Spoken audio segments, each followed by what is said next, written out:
Autodesk മായയുടെ ഒരു tip and ട്രിക്കുമായിട്ടാണ് ഈ video. Especially motion graphics, product visualisation മേഖലയിൽ യൂസ് ചെയ്യാൻ പറ്റുന്ന ഒരു ട്രിക്കാണ്. ഒരു ഹാർഡ് സർഫസ് മോഡൽ ചെയ്യുമ്പോഴേക്കും അതിന്റെ എല്ലാ എഡ്ജസിനെയും റൗണ്ടഡ് കോർണർ ആക്കി മാറ്റുവാൻ ബിവൽ ഓപ്ഷൻസ് യൂസ് ചെയ്യാറുണ്ട്. പക്ഷെ എല്ലാ എഡ്ജസിലും അങ്ങനെ ഈസി ആയിട്ട് ബിവൽ ഓപ്ഷൻസ് അങ്ങനെ യൂസ് ചെയ്യാനായിട്ട് സാധിക്കണമെന്നില്ല, പ്രോപ്പറായി വർക്ക് ചെയ്യണമെന്നില്ല. അങ്ങനെയുള്ള സിറ്റുവേഷനിൽ ഈ ഒരു ടിപ്പ് ഉപകാരപ്പെടും. മെറ്റീരിയൽ ഷെയ്ഡറിൽ ചെറിയൊരു ഓപ്ഷൻ യൂസ് ചെയ്യുന്നതിലൂടെ എഡ്ജസിനെ റൗണ്ടഡ് കോർണർ ആക്കി മാറ്റുവാനായിട്ട് സാധിക്കും. അപ്പോൾ വീഡിയോയിലേക്ക് കിടക്കാം. ഹൈ ഹലോ നമസ്കാരം, ഞാൻ Azeem M Sahib. Welcome back to Sahib's room.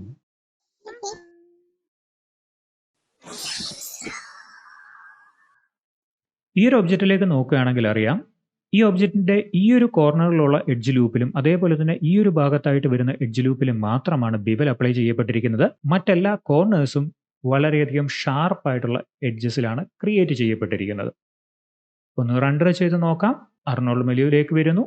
അതിനുശേഷം റെൻഡർ എന്നുള്ള ഓപ്ഷൻ യൂസ് ചെയ്യുന്നു. റെൻഡറിൽ അത് വളരെ കൃത്യമായി മനസ്സിലാക്കാനായിട്ട് സാധിക്കുന്നുണ്ട്.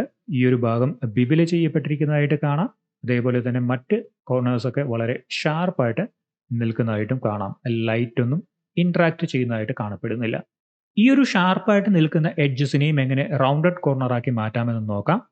അതിനുവേണ്ടി ഹൈപ്പർ ഷെയ്ഡിലേക്ക് ചെല്ലുക. ഹൈപ്പർ ഷെയ്ഡിൽ ഈ ഒബ്ജക്റ്റിൽ ഞാൻ യൂസ് ചെയ്തിട്ടുള്ളത് ഒരു AI സ്റ്റാൻഡേർഡ് സർഫസ് ആണ്. ഹൈപ്പർ ഷെയ്ഡിന്റെ വർക്ക് ഏരിയയിൽ ടാപ്പ് ചെയ്യുന്നതിലൂടെ ഒരു സെർച്ച് ഫീൽഡ് കാണുവാനായിട്ട് സാധിക്കും. ഈ സെർച്ച് ഫീൽഡിൽ റൗണ്ടഡ് കോർണർ എന്ന് സെർച്ച് ചെയ്യുന്നു. റൗണ്ടഡ് കോർണർ എന്നുള്ള ഓപ്ഷൻ ചൂസ് ചെയ്യുന്നതിലൂടെ റൗണ്ടഡ് കോർണർ എന്നുള്ള ഒരു നോഡ് ക്രിയേറ്റ് ചെയ്യപ്പെടുന്നു. ആ നോഡിന്റെ ഈ ഒരു ഭാഗത്തായി ക്ലിക്ക് ചെയ്തു കഴിഞ്ഞാൽ നോഡിലുള്ള എല്ലാ ഓപ്ഷനെയും എക്സ്പാൻഡ് ചെയ്ത് കാണുവാനായിട്ട് സാധിക്കും. ഔട്ട് വാല്യൂ എന്നുള്ള ഔട്ട്പുട്ട് AI ഷെയ്ഡറിന്റെ നോർമൽ ക്യാമറ എന്നുള്ള ഇൻപുട്ടിലേക്ക് കണക്ട് ചെയ്യുകയാണ്. ഒന്ന് റെൻഡർ ചെയ്ത് നോക്കാം. ഈ ഒബ്ജക്റ്റിന്റെ ഷാർപ്പായിട്ടുള്ള എല്ലാ എഡ്ജസും റൗണ്ടഡ് ആയി മാറിയിരിക്കുന്നതായിട്ട് കാണാം. പക്ഷെ ഇത് വളരെ കൂടുതലാണ് ഇപ്പോൾ എഫക്ട് ചെയ്യുന്നത്. റൗണ്ടഡ് കോർണറിന്റെ ആട്രിബ്യൂട്ട്സിലേക്ക് വരികയാണെന്നുണ്ടെങ്കിൽ റേഡിയസ് എന്നുള്ള ഓപ്ഷൻ കാണുവാനായിട്ട് സാധിക്കും. ആ റേഡിയസിലൂടെ റൗണ്ടഡ് കോർണറിന്റെ റേഡിയസിനെ നമുക്ക് അഡ്ജസ്റ്റ് ചെയ്യാനായിട്ട് സാധിക്കും. ഞാൻ റൗണ്ടഡ് കോർണർ വളരെ കുറഞ്ഞ വാല്യൂയിലേക്ക് മാറ്റിയാണ്. ഒരു 0.02 മതിയാക്കും ഇതേ സിറ്റുവേഷനിൽ യൂസ് ചെയ്യാനായിട്ട്. ഇപ്പോൾ നിങ്ങൾക്ക് റെൻഡറിൽ കാണാം, വളരെ സെറ്റിലായിട്ടുള്ള ഒരു റൗണ്ടഡ് കോർണർ ആയിട്ടുള്ള എഡ്ജസ് ഇവിടെ കാണുവാനായിട്ട് സാധിക്കുന്നുണ്ട്. ഇതിനെ ബിവലിലൂടെ ക്രിയേറ്റ് ചെയ്യപ്പെട്ടാൽ ഇതേ രീതിയിൽ വളരെ മൈന്യൂട്ടായിട്ട് കൺട്രോൾ ചെയ്യാനായിട്ട് വളരെ ബുദ്ധിമുട്ടായിരിക്കും. അതിന് പകരമായിട്ട് നിങ്ങൾക്ക് റൗണ്ടഡ് കോർണർ എന്നുള്ള നോഡ് മെറ്റീരിയലിന്റെ നോർമലിലൂടെ യൂസ് ചെയ്യാനായിട്ട് സാധിക്കും.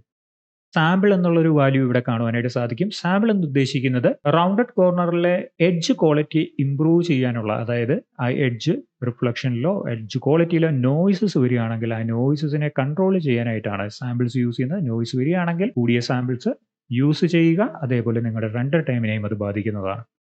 അതുപോലെ മറ്റൊരു ഓപ്ഷൻ ഇവിടെ യൂസ്ഫുൾ ആയിട്ടുള്ളത് സെൽഫ് ഒള്ളി എന്നുള്ള ഒരു ഓപ്ഷനാണ്.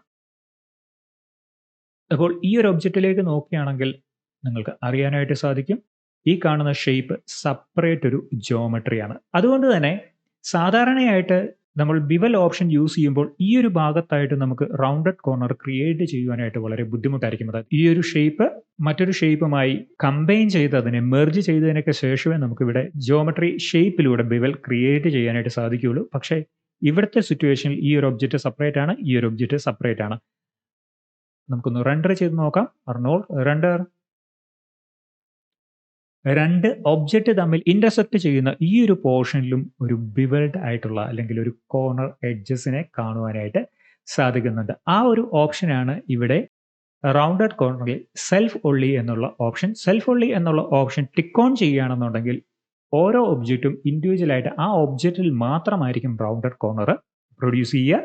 പക്ഷേ സെൽഫ് ഒള്ളി എന്നുള്ള ഓപ്ഷൻ ഓഫ് ചെയ്ത് കഴിഞ്ഞാൽ ആ മെറ്റീരിയൽ അസൈൻ ചെയ്തിരിക്കുന്ന ഒബ്ജക്റ്റുകൾ തമ്മിൽ ഇന്ററാക്ട് ചെയ്യുന്ന പോർഷനിലും റൗണ്ടഡ് കോർണർ ക്രിയേറ്റ് ചെയ്യാനായിട്ട് സാധിക്കും. ഇതാണ് റൗണ്ടഡ് കോർണറിന്റെ ഒരു ബെനിഫിറ്റ്. ഈ ഒരു വീഡിയോ എല്ലാവർക്കും ഉപകാരപ്രദമായെന്ന് വിശ്വസിക്കുന്നു. ഈ വീഡിയോ ഇഷ്ടപ്പെട്ടെങ്കിൽ ലൈക്ക് ചെയ്യുക, ഷെയർ ചെയ്യുക, സബ്സ്ക്രൈബ് ചെയ്യുക. അതുപോലെ തന്നെ നിങ്ങളുടെ വിലയേറിയ അഭിപ്രായങ്ങളും നിർദ്ദേശങ്ങളും കമന്റ് രൂപത്തിൽ അറിയിക്കുക. അടുത്ത വീഡിയോ ആയിട്ട് കാണുന്നവരെ, this is Azeem M Sahib signing out from Sahib's room.